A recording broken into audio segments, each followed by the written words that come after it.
Both sides of the tire need to be operated.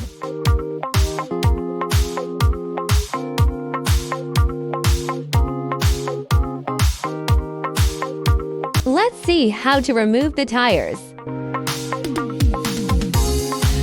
Focus feet.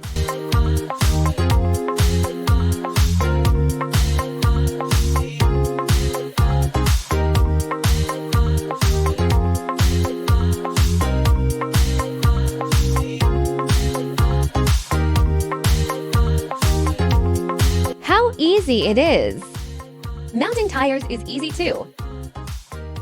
Brush tire paste.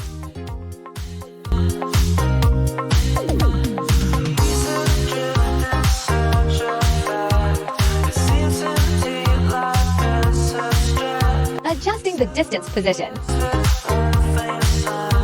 Step on the pedal.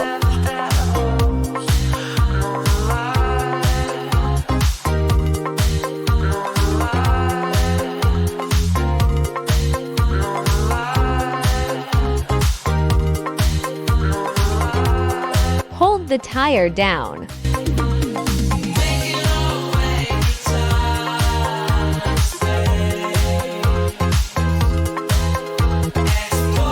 Show you the opening and closing trajectories.